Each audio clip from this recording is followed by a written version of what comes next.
Bonjour les amis, j'espère que vous allez bien et bienvenue encore une fois dans cette nouvelle vidéo. Alors aujourd'hui, nous allons voir la différence entre l'imparfait et le passé composé.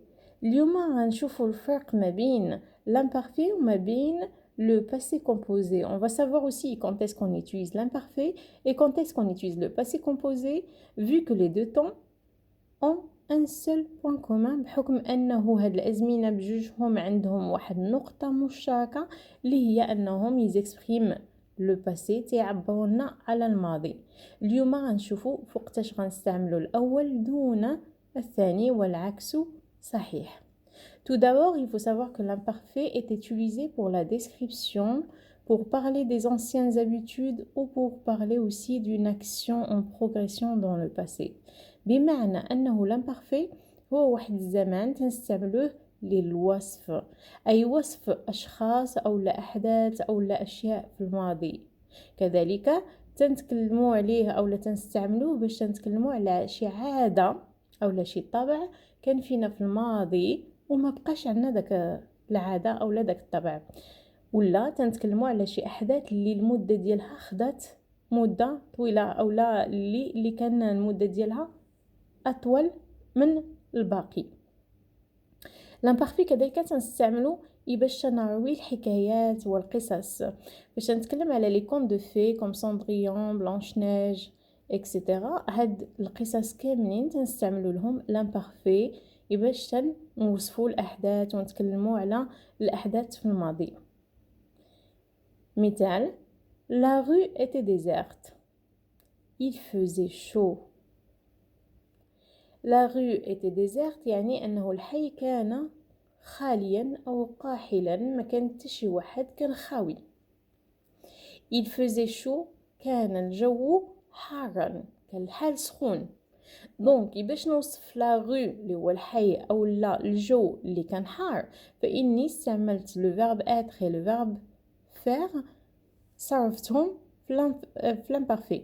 Pour décrire la rue et le temps, j'ai utilisé ou j'ai conjugué les verbes être et le verbe faire à l'imparfait.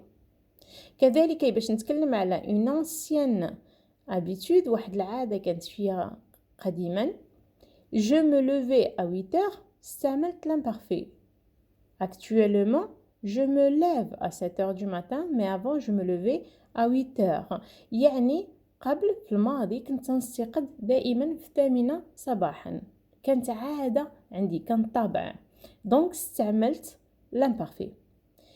هذا هو اللي تيخلي الفرق ما بين l'imparfait وما بين لو باسي كومبوزي، على انه لو باسي كومبوزي تا هو زمان في الماضي، ولكن واحد الحدث اللي تيجي بسرعه وتنتهي بسرعه، لهذا تنقولوا بانه لو باسي كومبوزي سي on l'utilise pour une action précise et brève، يعني انه تنستعملوه لواحد الحدث اللي هو دقيق ودغيا تيتسالى rapide. J'ai fait du ski dans les Alpes. أنا كنت تندير تزلج في لي زالب، يعني كنت تندير سكي في لي زالب، الجبال ديال لي زالب. يمكن درتهم، ماشي كنت ندير، عفوا، الا كنت نقول كنت ندير يعني كانت عاده عندي تنديرها، غنستعمل لامبارفي، ولكن هنايا قلت درت سكي في لي زالب، بحال الا غنقولوا الا جي فواياجي، انا سافرت. ما تنقولش جو فواياجي بوكو. الوغ الا قلت قبلا في الماضي جو فواياجي بوكو يعني كنت اسافر كثيرا، ولكن الا قلت جي فواياجي هي انني سافرت يعني سافرت، يعني هذيك لاكسيون قمت بها في الماضي وانتهت، ماشي شي عادة، أنا سافرت ورجعت مثلا.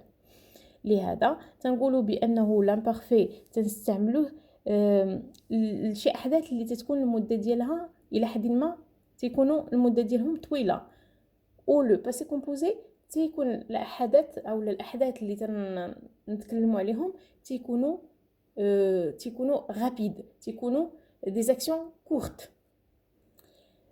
وعطاونا واحد لاسيس، قالوا لنا باش تفرقوا بيناتهم. تخيلوا انه لامبارفي هو اون كاميرا، واحد الكاميرا اللي تنصوروا بها فيلم مثلا، تنفيلميو. فاش تنفيلميو شي حدث يعني المده تاخذنا المدة تتكون عندنا طويلة.